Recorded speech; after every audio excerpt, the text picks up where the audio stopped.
کے اوپر رکھی جاتی ہے، ادھر پیر کر کے مت لیٹو، ادھر فلانا کر کے نہ، ارے یہ تو ہر وقت لیے چلنے والی کتاب تھی، ہر وقت ساتھ لے کے چلے، گلے میں لٹکانے والی کتاب تھی۔ جو لوگ کہتے تھے گلے میں لٹکاؤ تو گلے میں لٹکائے، وہ والا گلے میں لٹکائے نہیں، تعویذ بنا کے لٹکائے ہو، بس گلے میں لٹکائے، مطلب یہ کہ ہر وقت اس کو سامنے رکھو کہ قرآن کیا کہہ رہا، اس کے مطابق عمل کرو، اور آسان ہے۔ بہرحال تو رسول اللہ کہہ رہے ہیں، کیا کہہ رہے ہیں؟ سب سے پہلے خدا عز و جل جبار کے سامنے میری حاضری ہوگی، اور پھر جو ہے خدا کی کتاب آئے گی، اور پھر میرے اہل بیت آئیں گے۔ یہ سب سے پہلے رسول اللہ جو ہے جب قیامت کے دن اللہ تعالیٰ کے سامنے پیش ہوں گے تو کیا چیز آئے گی؟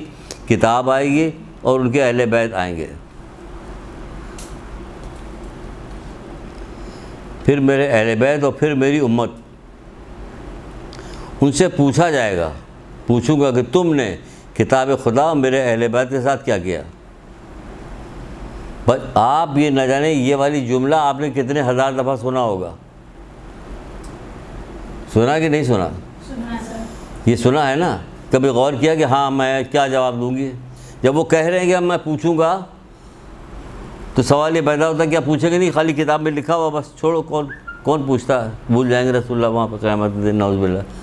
جب وہ کہہ رہے ہیں کہ تم سب سے پہلے میں آؤں گا، اور پھر میرے کتاب کی خدا آئے گی اور اہل بیت آئیں گے اور میری امت آئے گی، اور میں ان سے پوچھوں کہ تم نے میری کتاب کے بارے میں، اہل بیت کے بارے میں کیا کیا؟ تم نے کیا کیا؟ میں تم سے پوچھوں گا۔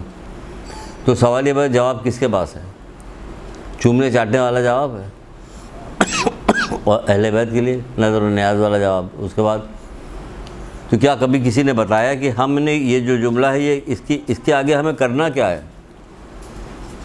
جو قرآن کے بارے میں اچھا آگے اگر قرآن کو ماننے کے ساتھ آپ نے آج سے پڑھنا شروع کر دیا، ایک ایک لائن کر کے پڑھنا شروع کر دیا، ایک ایک پیج کر کے پڑھ، تو آپ کو ان تمام چیزوں کا جواب اس میں مل جائے گا۔ سورہ جو کہا تھا سورہ، ایک سورہ مدثر آ گیا، سورہ قمر، سورہ قمر میں تو وہ ہے یہ جو کتاب ہے، ہم نے اس کتاب کو آسان کر دیا ہے، کوئی جو نصیحت حاصل کرے، سورہ مدثر ہو گیا۔ ایک اور سورہ ہے فرقان، ہدایت کرنے والا، یہ سورہ فرقان یعنی ہدایت کرنے والا، آیت کا نشان 30۔ اب سنیے، لکھنے نہیں دیں گے اب، کیونکہ میٹر اتنا زیادہ، ابھی تو ہم اصل میٹر پہ آئے نہیں ہیں، اتنا زیادہ کہ پتہ نہیں اس دفعہ ختم ہوگا کہ آگے جائے گا۔ سورہ فرقان سنیے گا، سنیے پلیز سنیے۔ علماء آتے ہیں آپ کو جو وسیع والی باتیں وہ بتاتے ہیں، آپ ذرا ویسی باتیں بھی تو سنیے جو کام کرنے کی ہو۔ سورہ فرقان آیت کا نشان تھی، جب قیامت برپا ہوگی تو پھر کیا ہوگا؟ قرآن کہہ رہا، یہ میں نہیں کہہ رہا ہوں۔ اب آپ سوچیے قرآن کہہ رہا ہے تو کہہ رہا ہے، پھر جب قیامت برپا ہوگی تو اللہ کے رسول پروردگار سے شکایت کریں گے۔ جب قیامت برپا ہوگی تو اللہ کے رسول پروردگار سے شکایت کریں گے، اے میری مالک، میری امت نے اس کتاب کو بیکار جانا۔ تو جواب کیا دیجیے گا کہ ہم نے تو ایک لائن بھی نہیں پڑھی تھی اس کے معنی مطالب کے ساتھ کہ سمجھتے اس پہ عمل کرتے، ایک لائن نہیں پڑھی، سورہ حمد نہیں پڑھا ہم نے کہ مجھے ان کے راستے پہ چلا جن پہ تیری نعمتیں نازل ہوئیں۔ تو کن کے راستے پہ کہا جائے؟ اگر آپ سے پوچھے، مثال کے طور سے آپ سے پوچھے کہ اس لائن کے کیا معنی ہے، مجھے ان کے راستے پہ چلا جن پہ تیری نعمتیں نازل ہوئی، تو آپ کیا کہیے گا؟ اہل بیت کے تھے۔ ابھی پھر سورہ رات پہ آ جائے، اہل بیت تو برائی کے جواب بھلائی سے دیتے تھے۔ سورہ رات میں ابھی اس میں بھی یہی کہا گیا کہ یہ برائی کے جواب بھلائی سے دیتے ہیں، وہ تو برائی کے جواب بھلائی سے دیتے تھے۔ ہم ان کے راستے پہ چل رہے ہیں، پورے معاشرے کے اندر تہلکہ مچا ہوا ہے لڑائی جھگڑے کا۔ ابھی محرم آ رہا، مزید بڑھ جائے گا۔ محرم اصلاح کے لیے آیا تھا۔ چھٹے امام کا قول سناؤ، ہمارا تو آنا۔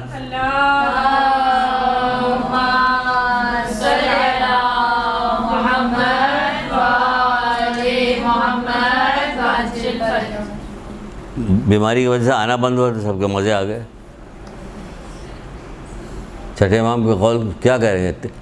امام حسین اسلام نے اپنی جان تیری راہ میں قربان کر دی تاکہ تیرے بندوں کو جہالت و گمراہی سے نجات دلا دے۔ یہی تھا نا، محرم آ رہا، جہالت و گمراہی سے نجات دلانے والا مہینہ آ رہا، جس میں امام حسین اسلام کی قربانی دی، تو وہ تو محرم کے زمانے میں تو مزید فساد برپا ہو جاتا۔ مجلس کس چیز پہ فساد برپا ہوتا ہے؟ تبرک کے اوپر فساد برپا ہوتا ہے. کیا فساد؟ اگر تبرک کے اوپر یہ کہا جائے کہ اس کے بنیاد پہ ریاکاری کی بنیاد پہ تبرک بانٹا ہے تو یہ فساد نہیں ہے؟ کہ ہمارے یہاں تو چکن ٹکا بٹا تھا. مثال کے طور پر ایک بات کہہ رہے ہیں تو کہ یہ ریاکاری ہوئی نا، تو یہ ریاکاری فساد تو ہے. ان سے پڑھوایا ان سے نہیں پڑھوایا تو ان دونوں بہنوں میں لڑائی ہو گئی کہ ہم سے کیوں نہیں پڑھوایا، اس پہ لڑائی ہو گئی. اب پڑھوا کے دکھا لیں ہمیں، اب ہم ان کے یہاں کبھی نہیں جائیں گے. ہوتا کہ نہیں ہوتا؟ یہی سب ہوگا. پورے محرم یہی چرچا چلتا رہتا ہے، ایک دوسرے کی غیبت ہوتی رہتی، ایک دوسرے کی مذمتیں ہوتی رہتی. یہ ہو رہا ہوتا.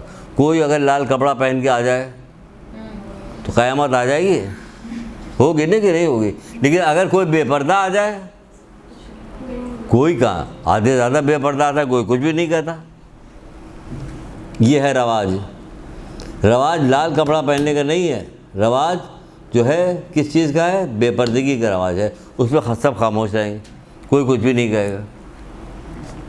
تو جب وہ کہہ رہے ہیں کہ اہل بیت کے بارے میں، قرآن کے بارے میں ہم پوچھیں گے، تو جب پوچھیں گے رسول اللہ تو ہم کیا جواب دیں گے؟ کوئی جواب ہے ہمارے پاس؟ ہمارے پاس تو جواب نہیں ہے. اہل بیت کے بارے میں پوچھیں گے، اتفاق سے ہم آنے لگے تو کتاب اٹھا لیا یہ میں نے،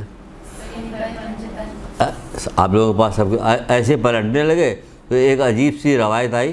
میں نے کہا یہ روایت بھی تو آج پیش کی جا سکتی ہے.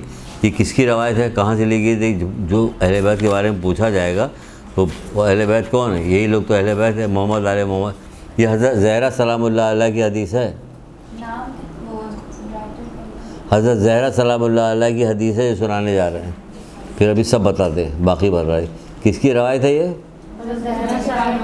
تو درود کہاں ہے؟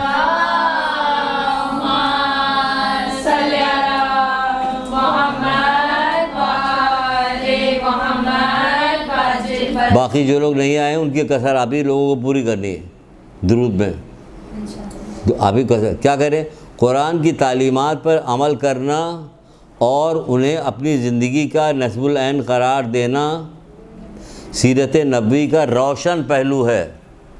کتنی اچھی حدیث ہے، کتنی اچھی دعوت ہے.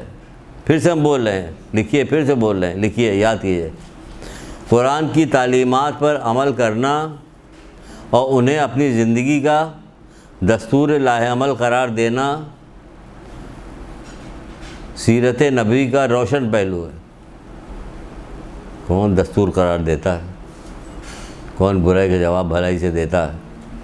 کون چپکے چپکے رائے خدا میں خرچ کرتا ہے؟ لکھ لیا؟ آگے چلیں. ایک تو یہی آ گیا، وہ کہہ رہے ہیں قرآن نے اہل بیت پوچھیں گے. پوچھا تو اہل بیت کے بارے میں، اہل بیت تو یہ کہہ رہے ہیں اپنے بارے میں بھی، ان کے بارے میں بھی ہو گیا، قرآن کے بارے میں بھی ہو گیا. ایک چیز سے دو شکار ہو گیا. یعنی کہہ کون رہا کہ حضرت زہرا کہہ رہی کہ دستور لاہ عمل کیا بناؤ، کس چیز کو بناؤ؟ کو قرآن کو بناؤ. اور وہ کہہ رہی کہ بناؤ. اور قرآن بھی یہی کہا جائے کہ پوچھا ہے میری امت، پوچھا جائے کہ تم نے اس کے بارے میں کیا کہا. مجھے پتہ ہی نہیں ہم نے کیا کہا، نہیں پتہ کیا کہا. کتنی چھوٹی چھوٹی سوریں ایسی ہیں جو ہم آپ کو زبانی معنی اس کے یاد ہم زبانی ابھی سنا سکتے ہیں، زبانی. اور سب وہ ہیں کہ جس کے معنی مطالب نکلتے ہیں کہ جس کے لیے کچھ کام کیا جائے، جس کے اوپر کچھ کام اپنی زندگی کیا جائے. سورہ ہم سے لے کے آخر تک زبانی. ابھی سنا دیں گے. ہم کوئی یاد کر کے نہیں آئے، نہ ہم کوئی والا وہ ہے کہ قرآن پڑھانے جاتے ہیں کہیں بیچ میں سے کوئی چیز آ گئی، کبھی نکل آئی تو نکل آئی. ایسے تو ہم نہیں جاتے نا، زبانی یاد کہ وہ کہی گئی. مطلب یہی کہ اگر کوئی کہتے کہ بہت مشکل کتاب ہے تو ہم فوراً حوالہ دیں گے کہ قرآن تو کہہ رہے کہ ہم نے اس کتاب کو تمہارے لیے آسان کر دیا ہے، کوئی جو نصیحت حاصل کرے. ہم نے آسان کیا بھی تو کس لیے کیا؟ اس لیے کہ تاکہ نصیحت حاصل کرو. کوئی پیسو پیش نہ کرو، کوئی ہیلے بہانے مت لگاؤ کہ اتنی مشکل تھی ہم نصیحت کیسے حاصل کرتے، کہ تم نے سورہ ہم سے نصیحت حاصل نہیں کی. اب سے سوچ لیجئے کہ بات کہی جا رہی تو کچھ کیا جائے. آخر ایک دن موت کی وقت معین ہے، موت آئے گی. چاہے کتنی لمبی زندگی کسی کی نہ ہو، موت آئے گی. ایک لمحے میں آدمی جاتا ہے یہاں سے وہاں. پھر باہر کے پیچھے کے لوگ پچھتاتے رہ جاتے ہیں، یا ہاتھ ملتے رہ جاتے ہیں، یا چیختے چلاتے رہتے ہیں. اس سے کچھ نہیں ہے. تو جو گیا وہ گیا. مجھے ان کے راستے پر چلا جن پہ تیری نعمتیں نازل ہوئی تھی. ان کا راستہ پوچھو نا کہ ان کی نعمتیں کیا نازل ہوئی تھی، ان کا راستہ کیا تھا. بی بی سیدہ کی مجلس آتی ہے، ہر ائمہ کی شہادت ولادت کی مجلسیں آتی ہیں، کیا اس میں بتایا جاتا ہے کہ ان کے راستے پہ چلنے کے لیے ہمیں کیا کرنا ہے؟ یہ چھٹے امام کی جو شہادت آ رہی ہے مثال کے طور پہ، درود پڑھیے،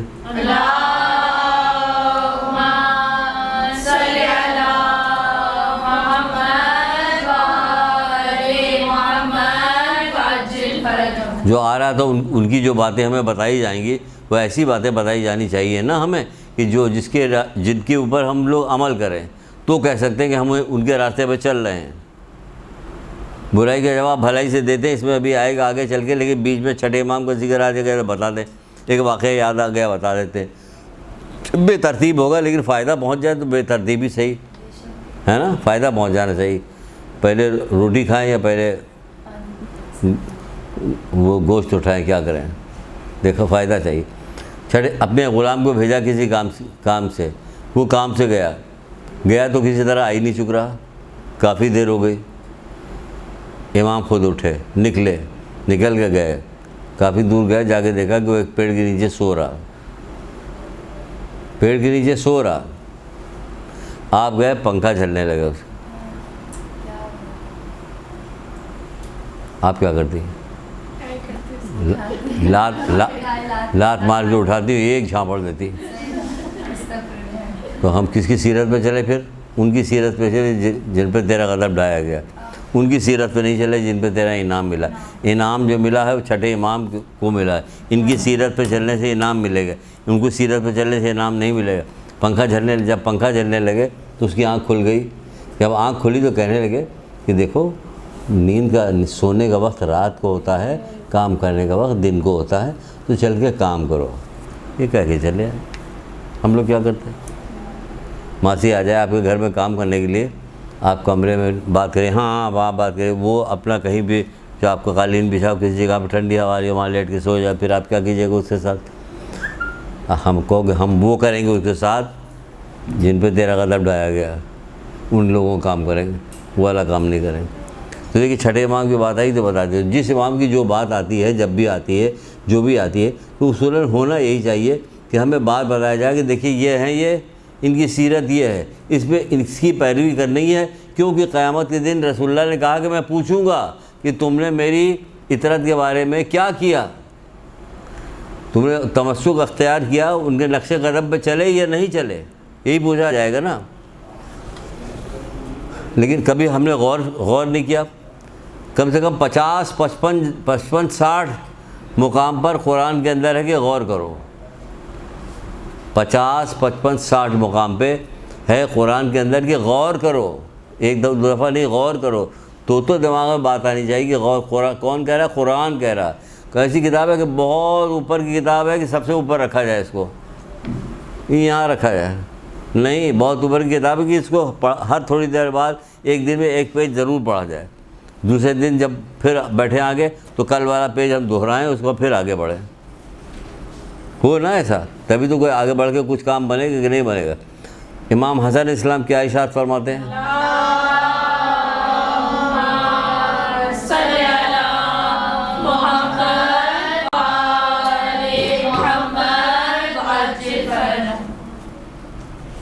کس طرح سے؟ اچھا، ان لوگوں نے کس طرح سے کہا؟ کئی طرح سے کہا۔ اس طرح سے بھی کہا ہے کہ بعض لوگوں کو سمجھتے ہیں کہ واقعی یہ ہمارے عاشق ہیں تو لاؤ اس انداز میں کہہ لیں، بعض لوگوں کا شاید یہ لاؤبالی ہیں تو چلو اس انداز میں بات کرتے ہیں، بعض لوگوں سے کہا کہ روا روی میں ایمان لے آئے ہیں، چلو ہمارے ساتھ ہیں تھوڑا بہت تو چلو ان سے ایسے کہا جائے۔ ہر طرح کے آدمی کو ہر طرح کی بات کی۔ امام حسن علیہ السلام کیا ارشاد فرماتے ہیں؟ میں تمہیں اللہ کے تقوی پہلے سن کر سمجھ لیا کریں، تب لکھا کریں۔ پہلے سن کے سمجھ لیا کریں، پھر کہا کہ اب بولیے تو میں لکھ لوں۔ پہلے لکھنے لگتی تو آدھی بات کان میں جاتی، آدھی نہیں جاتی، آدھی پیپر پہ جاتی ہے، تو اس کے بعد جب سنایا جاتا تو کچھ سمجھ میں نہیں آتی، ٹھیک سے سمجھ میں نہیں آتی۔ پہلے سن لیجئے، سمجھ لیجئے۔ کیا کہتے ہیں؟ میں تمہیں اللہ کا تقوی اور دائمی غور فکر کی دعوت دیتا ہوں، وصیت کرتا ہوں۔ دائمی مطلب سمجھیے، ہمیشہ، دائمی یعنی ہمیشہ کی غور فکر کی وصیت کرتا ہوں۔ پھر سے سنیے، میں تمہیں اللہ کا تقوی اور دائمی غور فکر کی وصیت کرتا ہوں. نصیحت بھی نہیں کرے، وصیت کرے جو اس سے قیمتی ہو. وصیت کرتا ہوں کیونکہ غور فکر ہر اچھائی کے ماں باپ ہیں. کیونکہ غور فکر ہر اچھائی کے ماں باپ ہیں. ہم لوگ کہاں غور فکر کرتے ہیں؟ کس چیز کے بارے میں غور فکر کرتی ہیں؟ نہیں کرتے. عادت ہی نہیں ڈالی، نہیں عادت نہیں ڈالی گئی نا. کوئی بچہ غور فکر کر رہا ہوتا،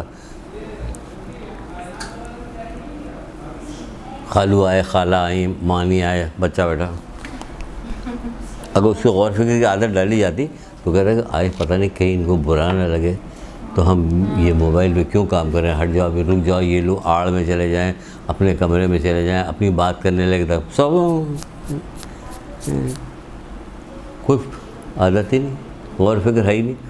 بتائے تو 55-60 جگہ پہ موجود ہے قرآن میں غور فکر کرو. تم غور کو بہت کم کام میں لاتے. کیسے کیسے قیامت خیز واقعات ہیں غور فکر کے اوپر، قیامت خیز واقعات ہیں غور فکر کے اوپر.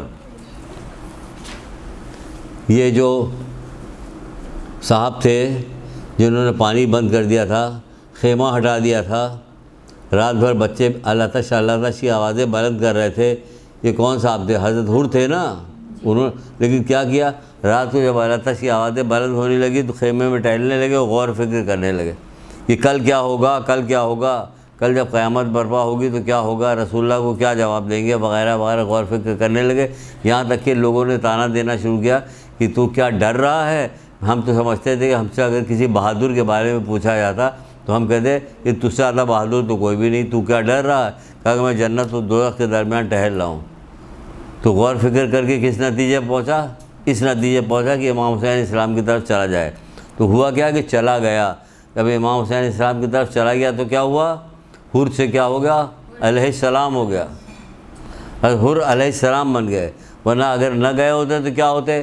یزیدی لشکر کے جتنے بڑے بڑے لوگ کے ناموں کے ساتھ ہم لوگ جو کچھ کہتے ہیں وہی اس کو بھی کہہ رہے ہوتے. لیکن کہاں سے کہاں چلا گیا؟ حر کہاں سے کہاں چلا گیا؟ کسی عالم کے بارے میں ہے، نام ان کے عالم کا مجھے نہیں پتہ، کہ کہا جاتا ہے کہ حضرت حر کے مزار پہ پہنچے تو پہتینے کھڑے ہو گئے، اور کھڑے ہونے کے بعد کہنے لگے میں سید ہوں، عمر میں تم سے بڑا ہوں، علم میں تم سے زیادہ ہوں، لیکن تمہارا مقابلہ نہیں کر سکتا. اللہ اکبر. ٹھیک ہے، میں تمہارا مقابلہ نہیں کر سکتا. کیا کس چیز سے؟ غور فکر سے. پھر وہ جو بچیاں بیٹھی ان سے کہیں بیٹا آپ غور فکر کیجیے گا آپ غور فکر. کہ پتہ نہیں کون آ گئے، اچھا بھلے بیمار پڑے ہوئے تو بلاجے ٹھیک ہو گئی ہے، پتہ نہیں کہاں سے ٹھیک ہو گئے، خام کے لے آ گئے. کون کب کرو گے غور فکر؟ مرنے کے بعد تو جو پسماندگان میں سے جو لوگ رہ گئے وہ غور فکر کریں، ہم تھوڑی کریں گے. غور فکر تو ہم ہی کو کرنا. تو کہہ رہے ہیں کہ وہ کیا کہہ رہے ہیں؟ وہ کہہ رہے ہیں کہ میں تمہیں دائمی غور فکر کی وصیت کرتا ہوں، کیونکہ غور ہر اچھائی کے ماں باپ ہیں. یعنی دونوں، خالی مانی ماں باپ ہیں. ہاں، ہر اچھائی کے ماں باپ ہیں، کیونکہ غور فکر ہر اچھائی کے ماں باپ ہیں.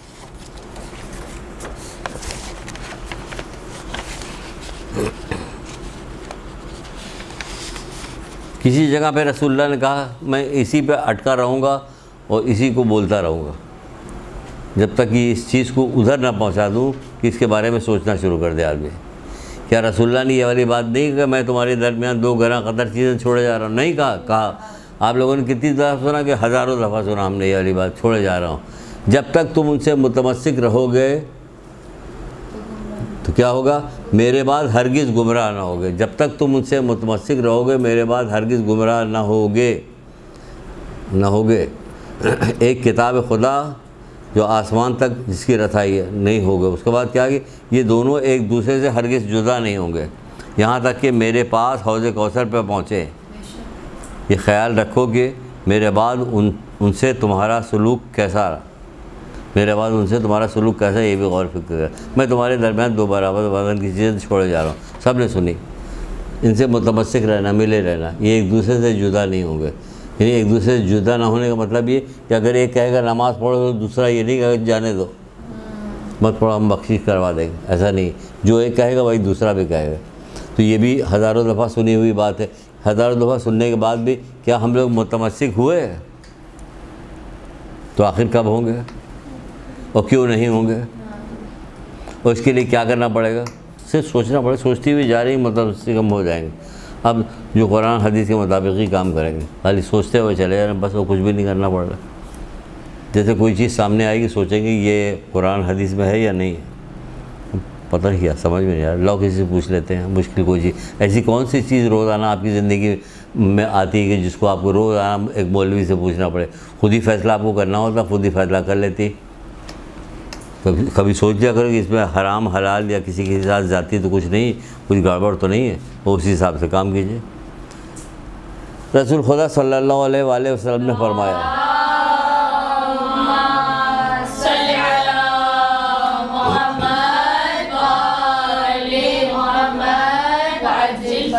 آپ کیا فرماتے ہیں؟ آپ فرماتے ہیں کہ جہنم میں ایک وادی ہے، اس کی گرمی اور حرارت سے اہل دوزخ جو ہے دن میں 70 مرتبہ فریاد کرتے ہیں.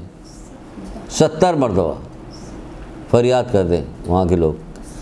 آپ سے پوچھا گیا کہ اس عذاب میں کون لوگ مبتلا ہوں گے، اس عذاب میں کون لوگ مبتلا ہوں گے؟ کہ ایسے اس میں بھی کتنی فکر کرنے کی باتیں، لیکن یہ ہماری سمجھ میں نہیں آئی ہے. لیکن ہم سوچ سکتے ہیں کہ دوزخ میں 70 مرتبہ فریاد کریں گے. دوزخ کی آگ ایسی ہوگی، حرارت ایسی ہوگی کہ اہل دوزخ دن میں 70 مرتبہ سے فریاد، ان دوزخ میں ہیں وہ فریاد کر رہے ہیں. یہاں انگلی پہ اگر آواز نہیں نکلے گی، فریاد کرتے. کیا فریاد کر رہے ہیں؟ فریاد کرتے. پوچھا جائے گا یہ کون لوگ ہیں؟ کہا جائے آپ نے فرمایا اس عذاب میں قرآن کو ماننے والے، اس عذاب کو سن لیجئے، اس عذاب میں قرآن کے ماننے والے شراب خور اور تارک الصلاۃ مبتلا ہوں گے. اس عذاب میں کون کون لوگ ہوں گے؟ تارک الصلاۃ ہوں گے اور شراب پینے والے ہوں گے. کون لوگ؟ جو قرآن کو ماننے والے، قرآن کو ماننے والے. اب بتائیے قرآن کا ماننا کافی ہو گیا؟ کہاں کافی ہوا؟ قرآن کو ماننے والے تارک الصلاۃ اور شراب پینے والے ہوں گے. اس کے اندر ہے قرآن. ابھی سب اسی چل رہا، سورہ رات پہ تو ابھی آئے نہیں. سب یہی چل رہا کہ پہلے تو قرآن کو تو دیکھ لیں، قرآن ہی نہیں مان رہے تو اس میں سے ایک آیت سنا کے فائدہ کیا ہوگا؟ پھر رسول اللہ نے فرمایا، رسول خدا صلی اللہ علیہ وآلہ وسلم نے،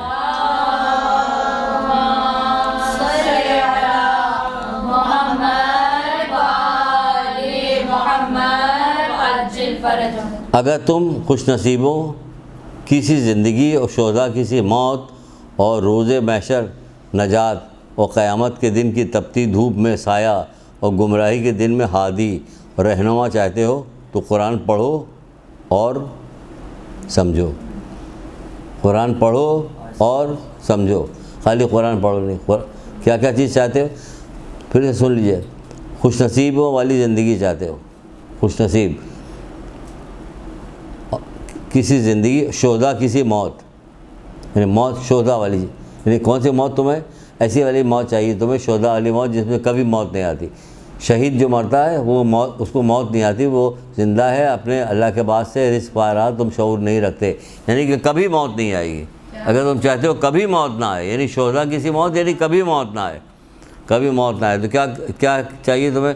شہداء کسی موت اور روز حشر نجات اور قیامت کے دن کی تپتی دھوپ میں سایہ چاہیے تو، اور گمراہی کے دنوں میں ہادی اور رہنما چاہیے تو قرآن کو پڑھو اور سمجھو. قرآن کو پڑھو اور سمجھو. پہلے بہت سستی کتاب ہے، سستی کا مطلب کم قیمت کی ہے. ایک دفعہ چسکا پڑ گیا آپ کو تو خریدتی رہیے گا. یہ کیا ہے؟ سورہ حمد کی تفسیر ہے، خریدتی رہیے گا. سورہ رحمان کی تفسیر ہے، سورہ یاسین کی تفسیر ہے، سورہ حدید کی تفسیر ہے. بہت ساری تفسیر موجود ہے آیت اللہ دست غیب کی، کچھ موٹی کچھ پتلی وغیرہ وغیرہ موجود ہے. لیکن یہ مجھے اتنی مزے سب ہے میرے پاس. یہ بہت اچھی کتاب ہے، بہت ہی مزیدار کتاب ہے، بہت مزہ ہے، عقل بڑھاتی ہے. ایک دفعہ پڑھنے سے کام نہیں چلے، کئی بار پڑھیے گا عقل بڑھے گی اس سے. سمجھ لیا آپ نے؟ کیا سمجھ لیا؟ یہی سمجھ لیا کہ ہمیں اگر چاہیے تو قرآن کو، اس میں صرف ایک ہی جملہ ہے جو اوپر جتنے فائدے بتائے گئے ہیں، جتنے سب کیا، قرآن کو پڑھو اور سمجھو. سارا زور اسی پہ ہم دے رہے ہیں، قرآن کو پڑھو اور سمجھو، اسی پہ سب لے کے آئے ہیں۔ امیر المومنین علی ابن ابی طالب ارشاد فرماتے ہیں،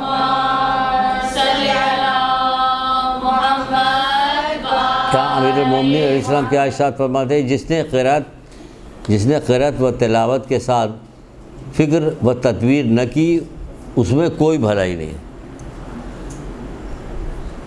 جس قرأت و تلاوت کے ساتھ فکر و تدبیر نہ ہو اس میں کوئی بھلائی نہیں۔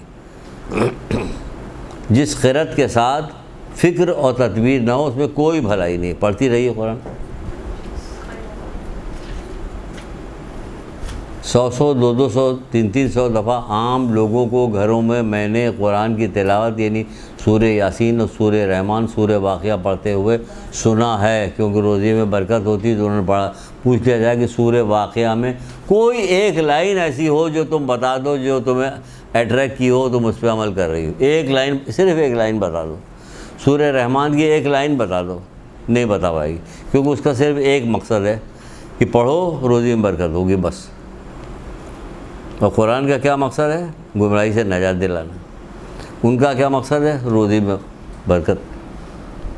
تو ایک لائن نہیں بتا پائے گا کوئی، گارنٹی کے ساتھ بات کر رہا ہوں کہ اس میں ایک لائن نہیں بتا پائے گا، کہ ایک لائن بتا دیں۔ تمسک یعنی کتاب الہی اور اطرت پیغمبر کے دکھائے ہوئے راستے پہ چلنا، اس کو کہتے ہیں تمسک۔ یعنی کتاب الہی اور اطرت پیغمبر کے دکھائے ہوئے راستے پر چلنا، اس کو کہتے ہیں تمسک۔ اس سے وابستہ ہیں، ان کے دکھائے ہوئے راستے پہ ہم چل رہے ہیں، ہاں چل رہے ہیں بس، صحیح ہے۔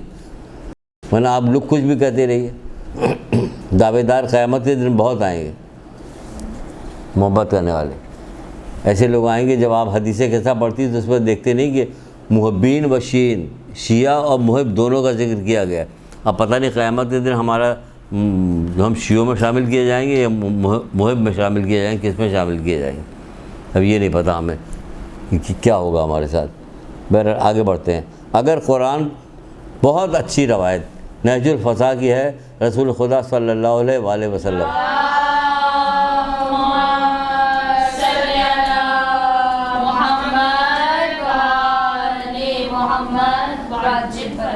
یہ بھی گلے میں لٹکانے والی حدیث ہے۔ ساری حدیثیں ایسی چنی ہوئی ہیں کہ ہیرے سے لکھی جائیں، ہیرے سے لکھی جائیں، سونے کے پانی سے لکھی جائیں۔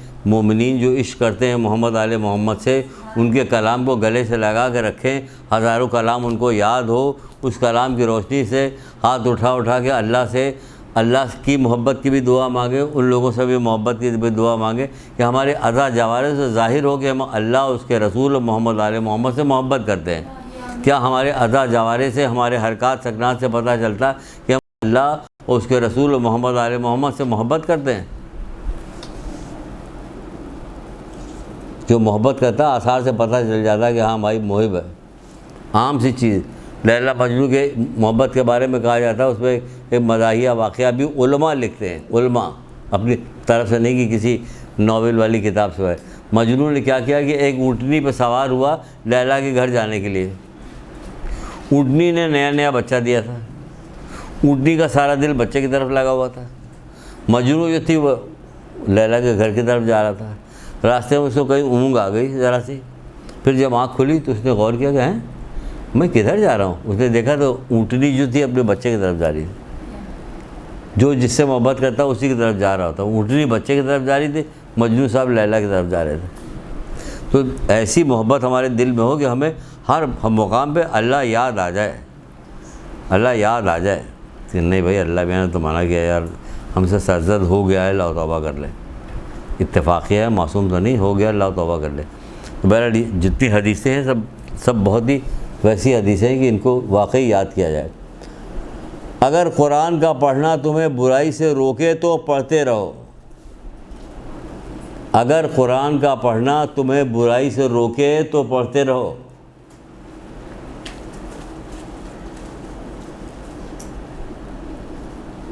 اگر قرآن کا پڑھنا تمہیں برائی سے روکے تو پڑھتے رہو، یعنی کہ سمجھ کے پڑھنا ہے، اس کا مطلب یہی ہوا نا کہ سمجھ کے پڑھنا ہے۔ لیکن جب تمہیں نہ روک سکے تو گویا تم نے قرآن پڑھا ہی نہیں، جب نہ روک سکے تو گویا تم نے قرآن پڑھا ہی نہیں، صرف زبانی تلاوت کر کے بند کر دیا۔ امام حسن اسلام ارشاد فرماتے ہیں ایک مقام پہ، اس میں ایک لائن بتائیں گے،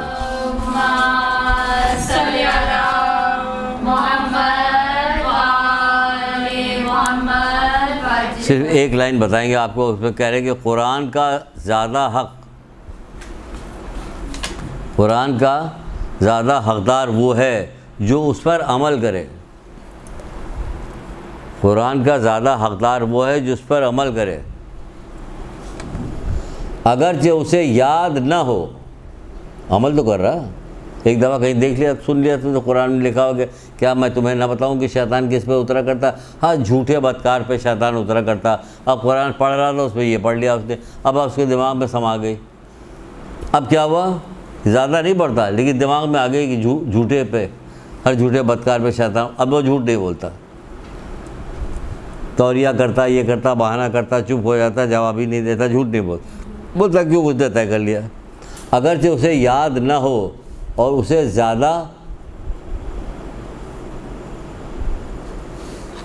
زیادہ دور وہ شخص ہے کہ اس پر عمل نہ کرے، اگرچہ اسے پڑھتا رہتا ہو، اسے یاد ہو، نہیں برابر پڑھتا رہتا ہے لیکن دور ہے وہ، کیوں؟ کہ اسے کچھ یاد ہی نہیں، بیکار ہو گیا۔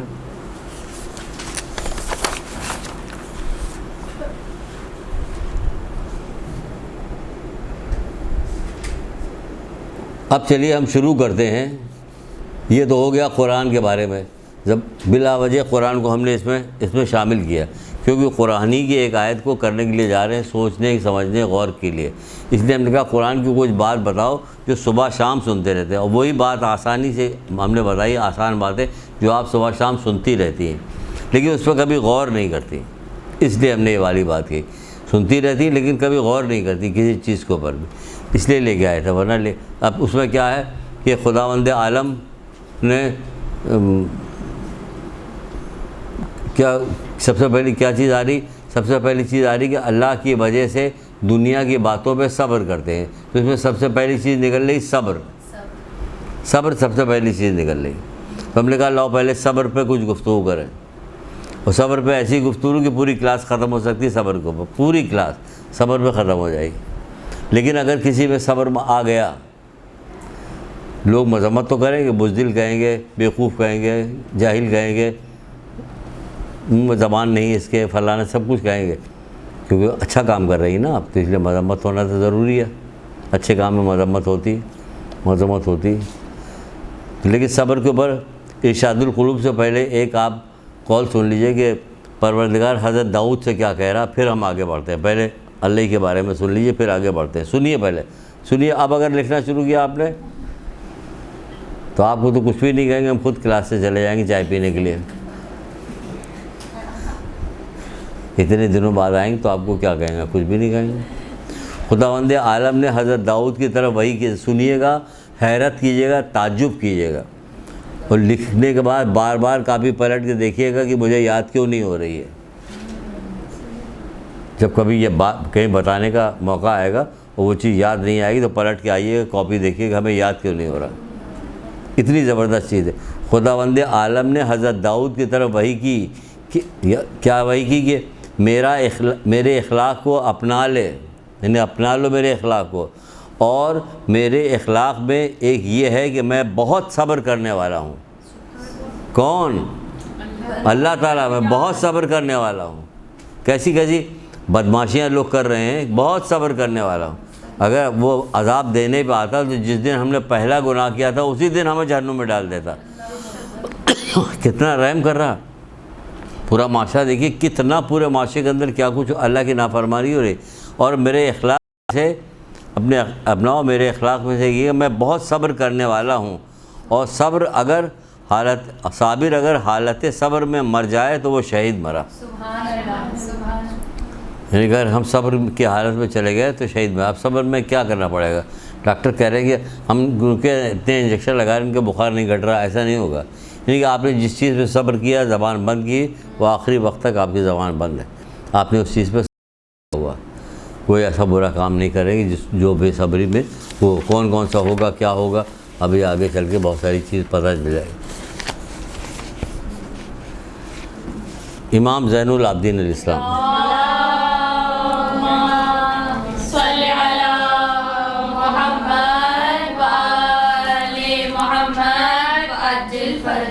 بہت حسین آدمی کی تعریف ہوگی، یہ لڑکی بہت حسین ہے، یہ لڑکا بہت خوبصورت ہے، جوان ہے، بہت اچھی پوسٹ کے اوپر ہے، بہت اچھا کماتا ہے، بہت بڑی گاڑی اس کے پاس ہے، اس کے باپ کا بہت بڑا بنگلہ ہے، یہ امریکہ میں 25 سال رہا، وہاں سے آیا، ابھی بھی امریکہ میں ان کا ایک مکان ہے. یہ جتنی دنیاوی، جتنی مال دولت، جتنی چیزیں ہوں گی، سب کا تذکرہ کر کے اس کی تعریف کی جائے گی. کبھی کسی صابر کی تعریف بھی کی گئی ہے؟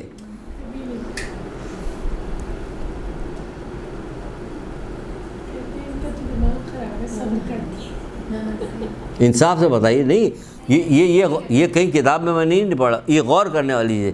کبھی کسی صابر کی بھی تعریف کی گئی؟ نہیں کی گئی. کبھی کسی نمازی کی تعریف کی گئی؟ نہیں کی گئی. ریاکار نمازی کی تعریف کی گئی ہے، سچ مچ والے نمازی کی تعریف نہیں کی گئی. نہیں کی گئی نا. لیکن سن لیجئے، اللہ کے لیے جو کام ہوتا ہے وہ کیسے ہوتا ہے؟ وہ ایسے ہوتا ہے کہ اللہ مالوی آسکر ایوارڈ. اب آپ کہیے آسکر ایوارڈ کہاں پہنچ گیا؟ آپ ٹی وی پہ دیکھا ضرور ہوگا، جب خبرنامہ چل رہا ہوتا تو جب ایسے کوئی پروگرام، ایسا کوئی دنیا کا بڑا ایونٹ کا کوئی کام ہوتا تو ٹی وی وہ بھی دکھاتا آسکر ایوارڈ. آسکر ایوارڈ دنیا میں فلموں کے حساب سے سب سے بڑا ایوارڈ جو دیا جاتا ہے اس کو آسکر ایوارڈ کہتے ہیں. آسکر ایوارڈ تو بہت بڑا اسٹیج سجایا جاتا ہے، بڑا ریڈ کارپیٹ ہوتا ہے، اس کے اوپر ہزاروں کرسیاں ادھر ادھر ہوتی، اس کے اوپر سے وہ بندہ جا رہا ہوتا ہے، بندی جا رہی ہوتی. ہمارے یہاں کی ایک خاتون تھی، ابھی حال میں ہی پنجاب کی کوئی خاتون تھی، انہوں نے کوئی فلم وغیرہ بنائی تھی، آسکر ایوارڈ ان کو بھی ملا تھا، بڑا شور مچا تھا. چنائے کر کے کوئی تھی، وہ ہیں کیا کہہ رہی ہے؟ بتاؤ نام بتاؤ. اس میں شرمین چنائے کر کے، ایسے کر کے، ہاں صحیح کہہ رہی، ایسے ہی نام تھا ان کا. نام تھا، کئی بار دکھایا جا رہا تھا، ہر اس میں دکھایا. کیونکہ شان، اب ذرا یہ شان دیکھیے، وہ ختم ہو گئی نا شان، اور اس کا گناہ باقی تھا، باقی رہ گیا، ٹھیک ہے نا. دماغ حالہ خراب ہوا ان کا، اور اسی دنیا کی طرف مائل ہو گئی. اب ذرا یہ شان دیکھیے، یہ شان کیسے پتہ چلے گی؟ یہ شان تو ویسے ہی پتہ چلے گی. جنت کے بارے میں آپ سب کون ہیں؟ کہ ہم شیعہ ہیں. آپ لوگ کہاں جائیں کہ جنت میں؟ ذرا بتاؤ جنت کے بارے میں. پھر نہیں پتہ تو کچھ نہیں. تو کیا مطلب ان لوگوں نے جنت کے بارے میں کوئی چیز بتائی نہیں ہے؟ تو ہمیں کیوں نہیں پتہ؟ اگر پتہ ہوگا تبھی تو شوق پیدا ہوگا. جب پتہ نہیں ہوگا تو شوق کیسے پیدا ہوگا؟ بتاؤ. یہی ہے نا، کینیڈا جانا ہے. کیوں؟ اس لیے کہ ہماری بہن گئی ہے، بہت عیاشی میں رہ رہی ہے وہاں پہ، سب وہ اطلاع وہاں سے فون پہ دے رہی ہوتی ہے. امریکہ سب اطلاع فون پہ آ رہے ہوتے ہیں، وہاں سے امریکہ، آسٹریلیا سے سب اطلاعات آ رہی ہوتی، تو اس کی وجہ سے شوق پیدا ہوتا. تو جب وہاں کی کوئی چیز بتائی جاتی تو شوق پیدا ہوتا نا. کہاں شوق پیدا؟ جوانان جنت کے سردار ہیں کون؟ کہ حسن حسین. کوئی شوق پیدا ہو رہا؟ کہ نہیں. کہ کیوں؟ کہ وہ جوان جنت ہی نہیں پتہ ہمیں.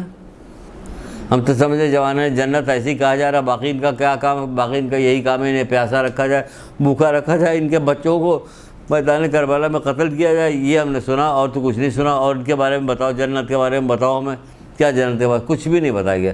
جو تھوڑی بہت چیز بتائی گئی ہم آپ کو بتا رہے ہیں. ہمیں کہیں سے کچھ ملے گا تو ہمیں ایک ساتھ بھی جمع کر کے بتائیں. امام زین العابدین علیہ السلام.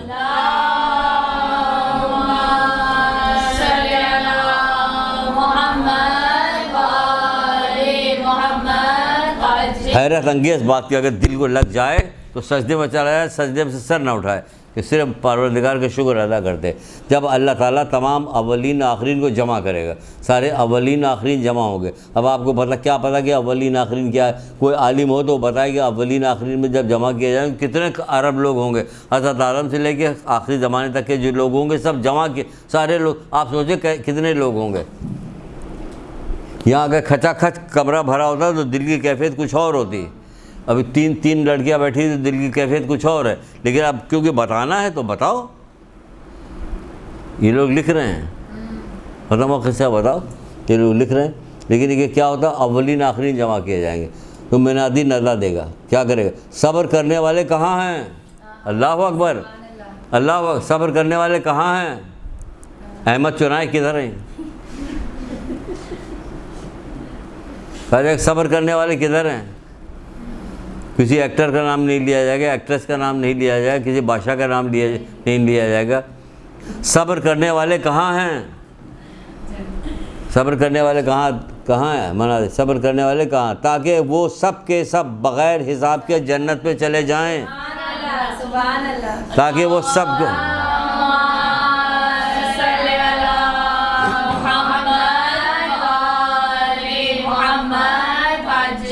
تاکہ وہ سب کے سب بغیر حساب کے جنت پہ چلے جائیں۔ ابھی ختم نہیں ہو رہی بات، سنیے گا۔ سب کے سب بغیر حساب کے جنت پہ چلے جائیں، یہاں تک کہ ملائکہ ان سے پوچھیں گے کہ تم کون ہو؟ تو وہ کہیں گے کہ ہم صابر ہیں۔ تو وہ پوچھیں گے تمہارا صبر کس چیز پر تھا؟ تو وہ کہیں گے کہ ہمارے صبر دو طرح کا صبر تھا، ایک اطاعت الہی پر صبر اور دوسرا خدا کی نافرمانی پہ۔ کیا مطلب سمجھے؟ کون ہے؟ چلے ابھی چلے یہ جملہ سن لیجیے۔ اطاعت الہی پہ، اللہ کی اطاعت کرو، اللہ نے جو حکم دیا اس کو انجام دینا اطاعت الہی کہتے ہیں۔ اور حرام پہ صبر، یعنی جس چیز سے کیا ہے منع کیا اس سے رکیں گے، وہ بس دو ہی صبر ہم نے کیے، تیسرا تو کوئی صبر ہی نہیں کیا، اور پوری زندگی اسی میں ہے، اطاعت الہی پہ صبر کر رہے ہیں۔ اور صبح کی نماز کیا کریں؟ 5 منٹ 6 منٹ باقی، صرف کیا کریں؟ نہیں، جلدی سے وضو کر کے فوراً ساری وہ چھوڑو، مستحبات چھوڑو، صبح کی نماز پڑھ لو جلدی سے۔ یہ بہانہ شیطان بیوقوف بنایا ہے، تعقیبات چھوڑ دیں گے، صبح کی نماز تعقیبات چھوڑ دو، ہاں چھوڑ دو، واجب کرو جلدی سے۔ بیوقوف بناتا ہے، پورے سال آپ صبح کی نماز کے لیے اعلام لگائیے گا، اٹھیے گا تو دیکھیے گا کبھی نہ کبھی شیطان آپ کو بیوقوف بنائے گا کہ اب صرف 5 ہی منٹ تو باقی ہے، 6 منٹ تو باقی ہے، بھائی تعقیبات ہماری کہاں جائے گی؟ وہ کیا ہوگا؟ اب کیسے ہوگا؟ اذان بھی دینا ہوگا، اقامت، اور سب چھوڑو، صبح کی نماز پڑھو جلدی سے۔ تو اسی طرح ایک جگہ نہیں، ہزاروں جگہ بیوقوف بنائے گا۔ تو کیا کرے گا؟ دو چیز تھی، ایک اطاعت الہی پہ صبر کرتے تھے، ایک اللہ کی نافرمانی پہ صبر کرتے تھے۔ وہ کہیں گے کہ ہم نے دو طرح کے صبر کیا، اطاعت الہی۔ یہ بحر الانوار کی روایت ہے، آگے چل کے پھر ابھی اور بتلاتے ہیں اسی کے سلسلے میں۔ ایک درود پڑھیے محمد علیہ۔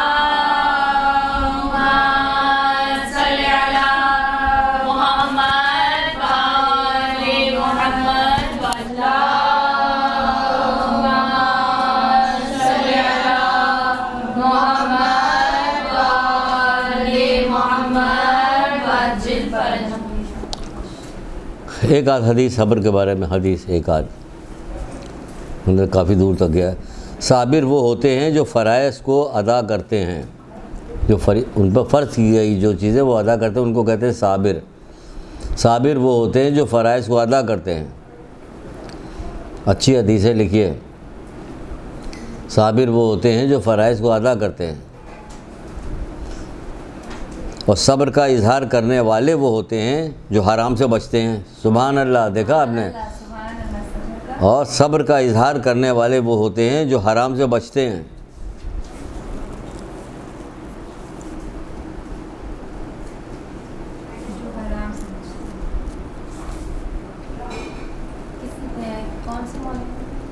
امام محمد باقر علیہ السلام۔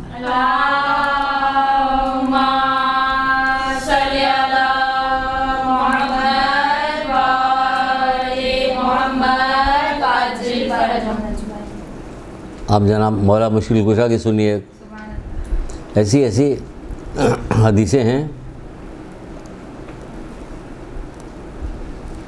کون سا موقع ایسا محرم کا نہیں ہوتا جس میں صبر کی حدیثیں نہ سنائی جائیں، کیونکہ پورا کا پورا عبارت ہے صبر سے، ہے یا نہیں ہے؟ تو صبر تو ہمیں رٹا ہوا ہونا چاہیے، اور ایسی حسین حدیثیں کہ دنگ ہو جائے۔ جیسے مولا کی حدیث سنیے، صبر یہ ہے کہ انسان اپنے آپ پر آنے والی مصیبت کو برداشت کرے اور غصے کو قابو میں رکھے،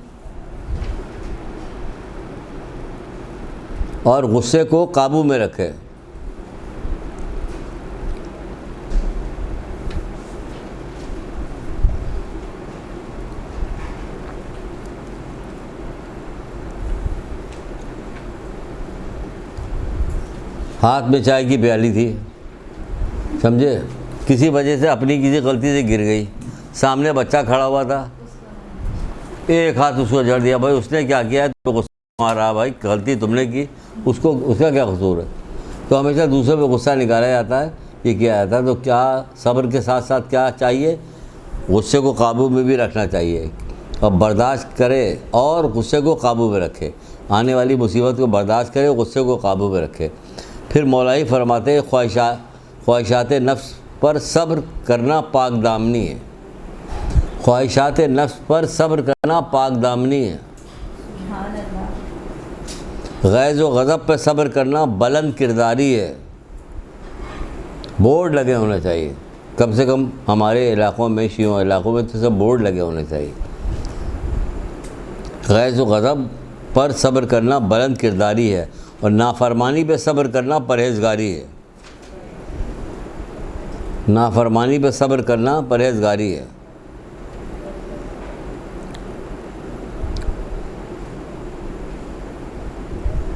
ہم پوچھیں گے، اگلی دفعہ آئیں گے، انشاءاللہ۔ کہیں ہم لوگ دعا کریں گے، آنے ہی نہیں دیں گے آپ کو۔ دعا کرتے ہیں کہ آپ آئیں۔ ابھی آپ کی بہت ضرورت ہے۔ اچھا، ابھی جب وہ ختم ہو جائے گی تو بتا دیں گے آپ کو۔ سر یہ اس حساب سے نہیں۔ جابر کہتے ہیں کہ میں نے امام محمد باقر علیہ السلام سے سوال کیا،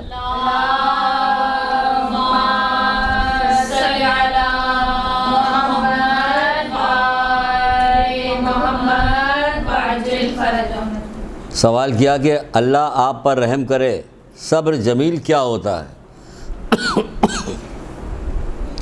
اللہ آپ پہ رحم کرے، صبر جمیل کیا ہوتا ہے؟ امام نے فرمایا یہ ایسا صبر ہوتا ہے کہ جس پر لوگوں سے شکایت نہیں کی جاتی، یہ ایسا صبر ہوتا ہے کہ جس پہ لوگوں سے شکایت نہیں کی جاتی۔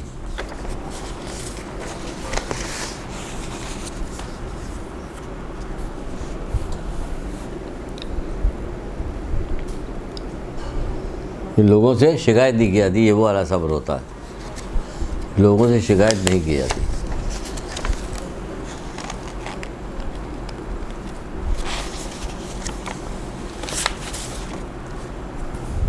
حضرت ابا عبداللہ نے جب فرماتے ہیں چھٹے امام جعفر صادق صاحب،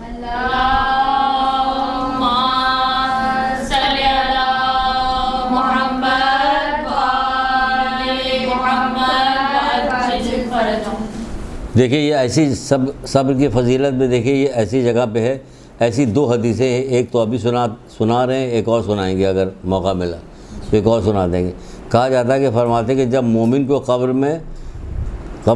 جب مومن قبر میں داخل ہوتا ہے، سب سے زیادہ ساری ایٹھن، ساری بدماشی، ساری فرعونیت، سارا غم غصہ، سارا مال و دولت ختم ہو جاتا ہے، جس میں قبر میں لٹالا جاتا ہے، سب ختم ہو جاتا ہے۔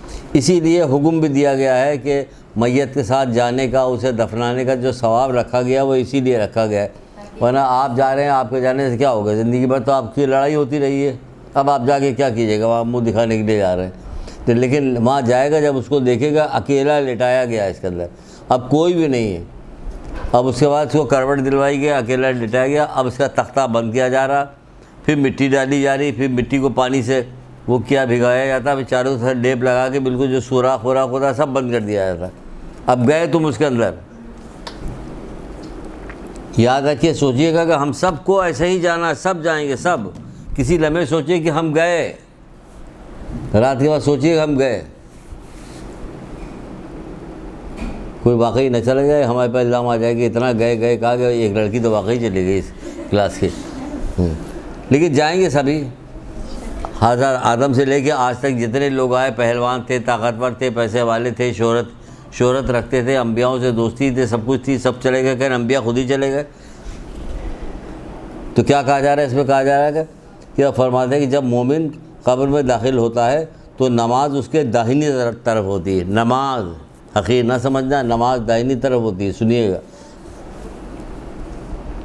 زکوٰۃ اس کے بائیں طرف، جو خمس و زکوٰۃ جو ہوتی ہے وہ بائیں طرف ہوتی ہے، نیکی اس پر سایہ فگن کیے ہوتی ہے، نیکی جو ہوتی ہے، نیکی جو دنیا میں لوگوں کے ساتھ نیکی کی ہوتی ہے اس پہ سایہ فگن کیے ہوتی ہے۔ اتنے سوراخ، بہت سارے غریب لوگ جو ہوتے ہیں نا بیچارے، ان کی چادر جب وہ اوڑھتے ہیں تو اس میں اتنے سوراخ ہوتے ہیں کہ جس کو حد، تو ہم لوگوں کی نیکی ایسی ہوگی، سایہ فکن کی ایسے کر کے نیکی کی چادر جب اوڑھے کہ اتنے سوراخ اس میں ہوں گے کہ جس سے کوئی حد اور انتہا نہیں، کیونکہ ہم نے ٹھیک سے نیکی نہیں کی کسی کے ساتھ، ہے نا. وہ والی ہماری تو چادر وہ والی ہوگی، نیکی اس پہ سایہ فکن کیے ہوگی.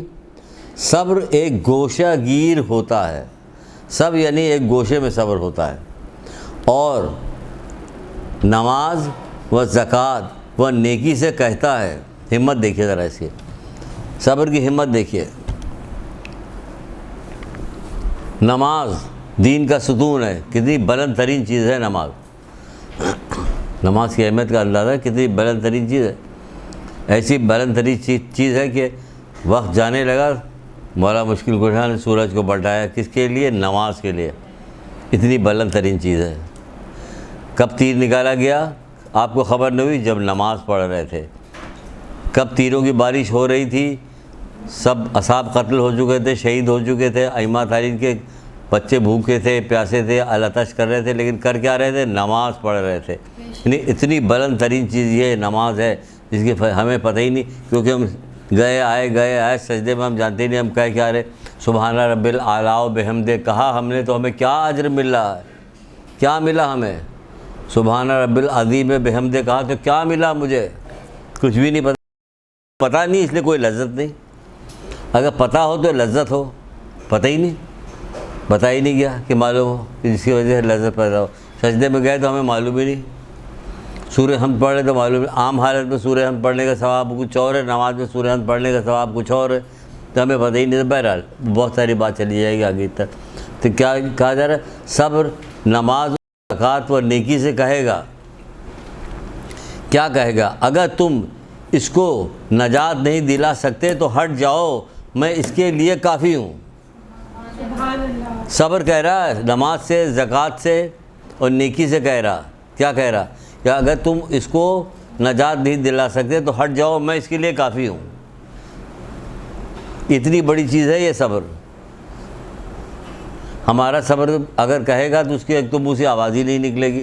ہمارا صبر ایسا ہوگا زندگی میں کہ اس کی منہ سے آواز نہیں نکلے گی، اور لڑکھڑاتا ہوا آئے گا وہاں سے، کون یہ کیا آ رہا؟ کہ ہمارا صبر آ رہا. پھر کیسا صبر ہے تمہارا؟ کہ زندگی ہم نے کی ہی نہیں کبھی صبر. اماں سے ہم نے بدتمیزی کی، ابا سے ہم نے بدتمیزی کی، عزیز رشتہ داروں کو ہم نے کچھ نہیں سمجھا، یہ ہمارا صبر تھا. ذرا سے بات پہ ہم لڑتے رہے، بیوی سے ہم جھگڑا کرتے رہے، کسی بات پہ ہم نے صبر ہی نہیں کیا آج تک. کہ بھائی تمہارا صبر کیسا ہوگا؟ ایسے ہی ہوگا، لڑکھڑاتا ہوا آئے گا. پھر پتہ چل جائے گا تم کو. پھر اگر کہو گے پروردگار واپس جانے، تو واپس نہیں جانے کو ملے گا.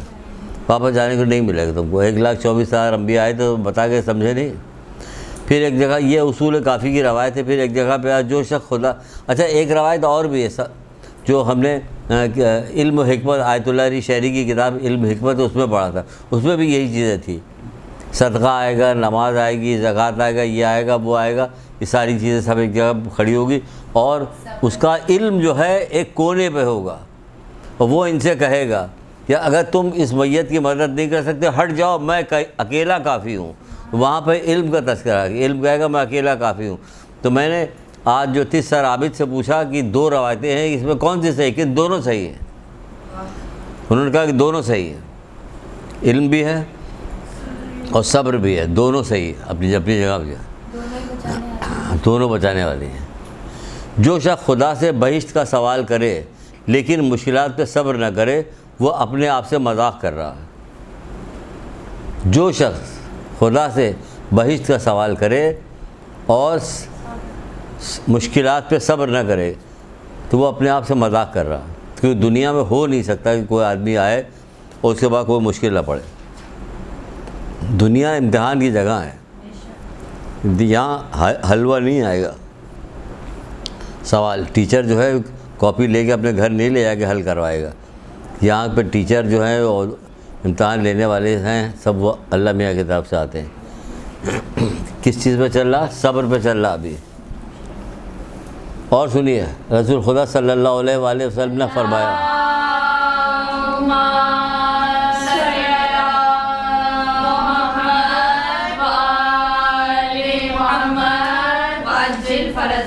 آپ فرماتے ہیں پروردگار پروردگار عالم ارشاد فرماتا ہے جب میرے بندوں میں سے کسی بندے کو بدن یا مال یا اولاد پر کوئی مصیبت آتی ہے، بدن یا مال یا اولاد پر کوئی مصیبت آتی ہے اور وہ صبر جمیل سے اس کا استقبال کرتا ہے. صبر جمیل یعنی کسی شکایت نہیں کرنا، واہ واہ مچا رہے ہیں، ہمارا کر دیا فلاں، وہ تو ناچ بھی رہی تھی، وہ تو گا بھی رہی تھی، وہ تو فلاں، اس کے ساتھ نہیں ہوا، سب جو کچھ ہونا تھا ہمارے ساتھ ہو رہا ہے. یہ صبر جمیل نہیں. صبر جمیل ہے کسی شکایت ہی نہیں کرنا، کسی سے کچھ کہنا ہی نہیں.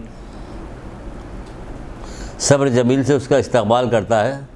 سنیے گا حدیث، ایسی حدیث ہے کہ واقعی چیخ چیخ کے روئے، سجدے میں جائے، فریاد کرے کہ اللہ اپنا عشق ایسا بھر دے ہمارے دل کے اندر، جوارے سے ظاہر ہو کہ تجھ سے عشق ظاہر ہو. کیا ہے؟ صبر جمیل سے اس کا استقبال کرے تو مجھے حیا آتی کہ اس کے لیے روز قیامت میزان نصب کروں. تو مجھے حیا آتی کہ اس کے لیے روز قیامت میزان نصب کروں، اس کے نامہ اعمال کو نشر کروں. کس کو حیا آ رہی ہے؟ اللہ میاں کو. اللہ کہہ رہے مجھے حیا آتی. یہ کتنا بڑا اعزاز ہے صبر کرنے والے. اللہ کتنا پسند کرتا ہے کہ وہ اپنے آپ کو کہہ رہا ہے کہ مجھے حیا آ رہی ہے. امام رضا علیہ السلام ارشاد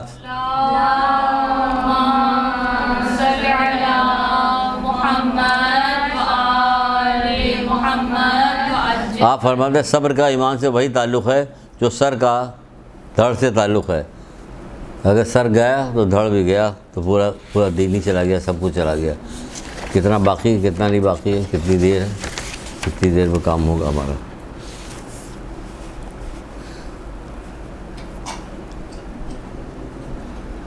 نہج الفصاح کی ایک روایت ہے، چھوٹی سی ایک لائن کی ہے، لیکن اتنی کام کی روایت ہے جس کی کوئی انتہا نہیں. رسول اللہ فرماتے ہیں سب سے بڑی بلا صبر کی کمی ہے. سب سے بڑی بلا صبر کی کمی ہے. کہ انسان میں صبر کی کمی سب سے بڑی بلا ہے. دعا کریں پروردگار اس بلا سے ہمیں محفوظ رکھے. ہاں، اس بلا سے محفوظ رکھے. سب سے بڑی بلا صبر کی کمی ہے. صبر کا انجام اچھا ہوتا ہے، لہذا صبر کرو، کامیاب و کامران ہو جاؤ گے. چھٹے امام جعفر صادق علیہ السلام.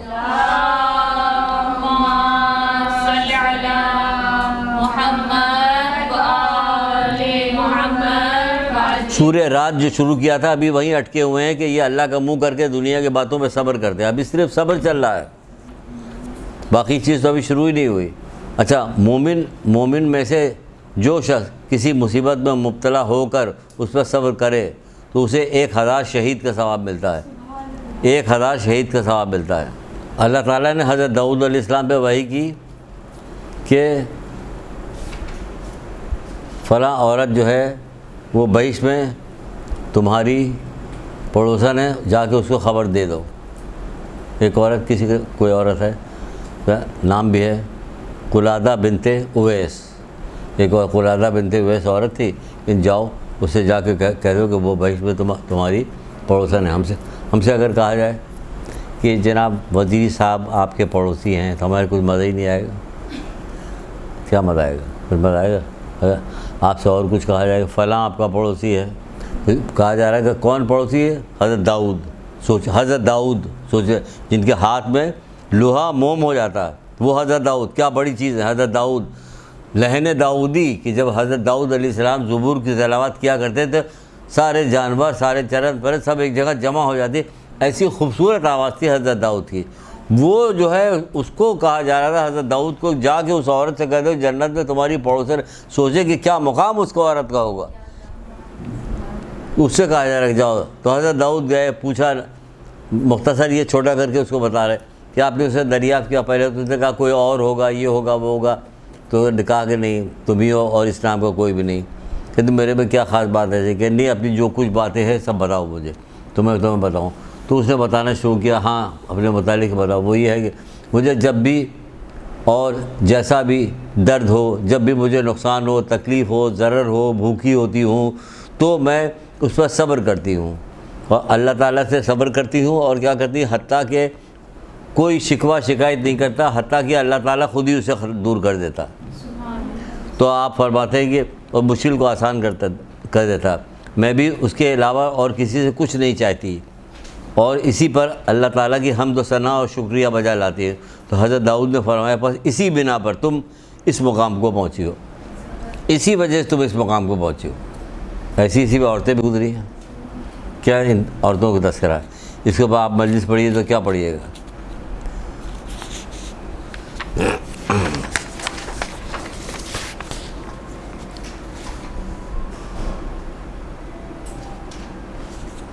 اس کے بعد کیا ہے دوسرا کام وہ کیا کیا کرتے تھے, جب موقع بہت کم رہ گیا لیکن پھر بھی بتا دیں. احسان کیا کرتے تھے, برائی کا جواب کبھی نہیں, کبھی چپکے چپکے کبھی ظاہر بظاہر اللہ کی راہ میں خرچ کرتے تھے وہ لوگ. برائی کا جواب بھلائی سے دیتے تھے. خود بھی جنت میں جائیں گے, ان کی عورتوں بڑوں سب میں جائیں گے. پہلا کون سا اس میں کہ وہ کیا کام کیا کرتے تھے. تو سب کا الگ الگ ہے وہ کیا کرتے تھے.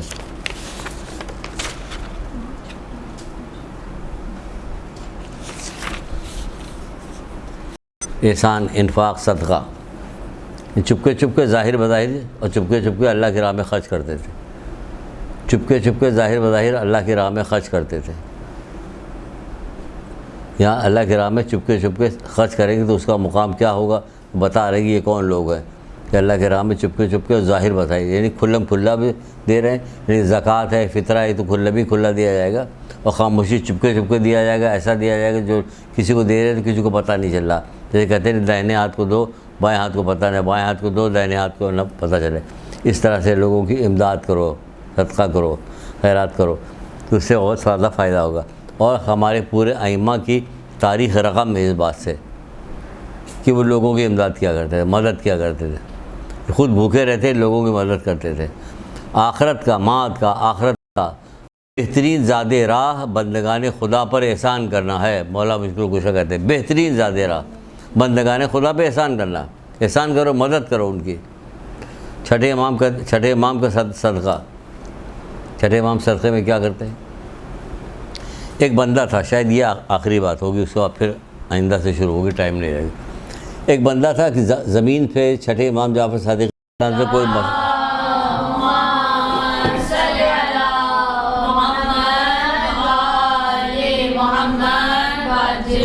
کچھ تنازعہ چل رہا تھا کہ زمین کے حصے پہ.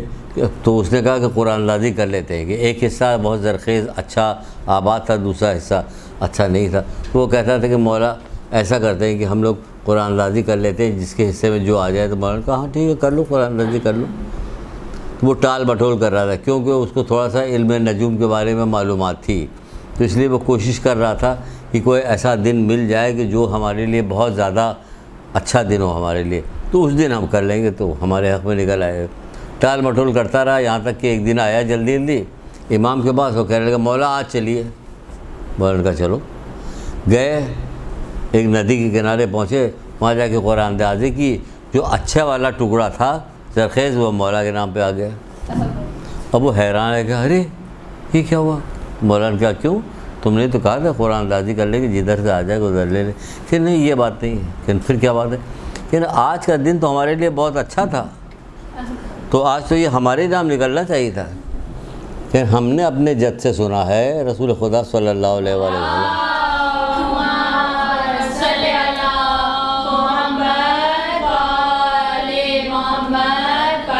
دیکھیے یہ ہوتا ہے اتباع و پیروی کرنا.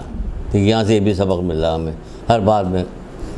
کیا آپ نے سنا کہ ہم نے سنا کہ صبح کا صدقہ دو گے تو دن بھر کی نحوست دور ہو جائے گی, رات کو صدقہ دو گے تو رات بھر کی نحوست دور ہو جائے گی.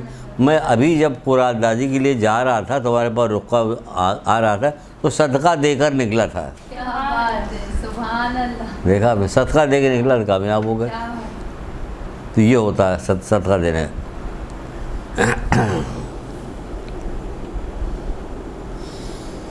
سبحان اللہ سبحان اللہ. مولا مشکل کشا فرماتے ہیں کیا بات ہے, تم پر جو نعمتیں نازل ہوتی ہیں, اللہ اکبر اللہ اکبر, گرا مان لیے, ان کا اجر یہ قرار دو.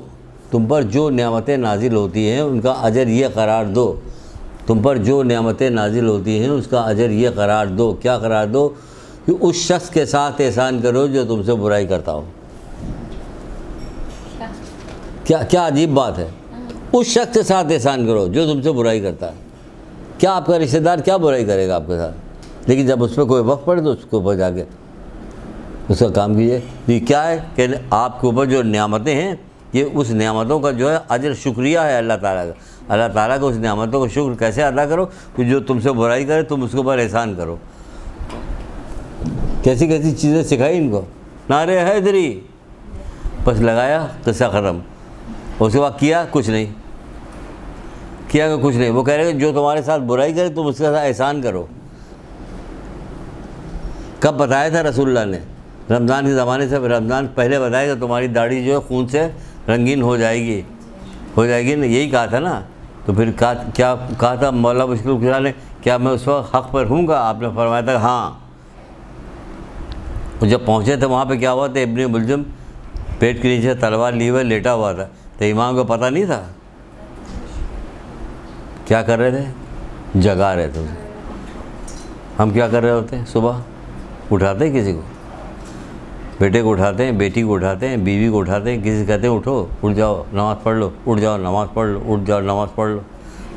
ہم یہاں بیٹھے کہہ رہے ہیں، جتنی بار کہہ رہے ہیں، تو ہم سے قیامت کے دن پوچھا بھی تو جائے گا آپ نے کبھی کہا تھا؟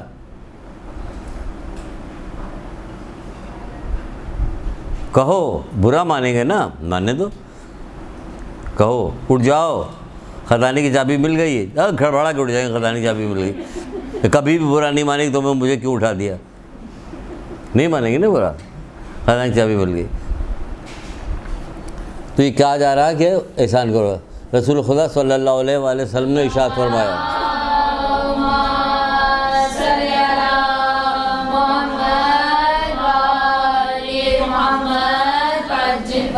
آپ نے فرمایا کہ خداوند عالم نے اپنے اولیاء بندوں کو سخاوت پر پیدا کیا ہے، سخی بنا کے پیدا کیا. سخی، بخیلی کیا؟ بخل بہت بری چیز ہے. کچھ چیزیں اور بہت ساری بتائیں گے، ابھی وقت ختم ہو گیا اس لیے بخل پہ نہیں بتا رہے. لیکن جاتے جاتے آپ کو ایک مزیدار ایک بخیل کی روایت سناتے جا رہے ہیں. ایک طالب علم تھا بیچارہ، بڑا غریب تھا.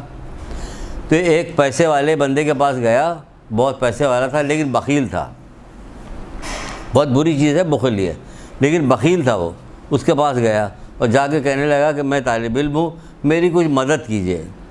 تو کہنے لگا کہ میں صرف نابینا لوگوں کی مدد کرتا ہوں. سن رہی ہیں آپ؟ میں صرف نابینا لوگوں کی مدد کرتا ہوں. تو اس نے کہا کہ میں نابینا ہوں. تم نابینا کہو، تمہارے تو دونوں آنکھیں ہیں. کہ اگر میں نابینا نہ ہوتا تو آپ جیسے بدبخت بخیل کے پاس آتا کیوں آتا میں آپ کے پاس؟ آپ کے پاس آتا ہی نہیں. نابینا ہی تو ہوں تبھی تو آیا ہوں آپ کے پاس، ورنہ آتا ہی نہیں. تو یہ بخل بہت خراب چیز ہوتی ہے. تو اسی لیے کہا جاتا ہے کہ احسان کرنے والا، یعنی احسان کرنے والا ہمیں بلکہ خوش ہو جائیے. احسان کرنے والا زندہ رہتا ہے بھلے ہی وہ مردوں کے قبرستان میں منتقل ہو چکا ہو.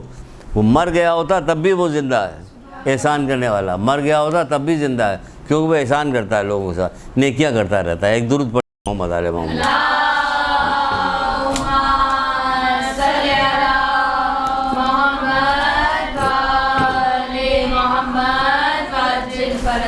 باقی انشاءاللہ آئندہ دفعہ دعا میں یاد رکھیے گا. السلام علیکم ورحمۃ اللہ وبرکاتہ.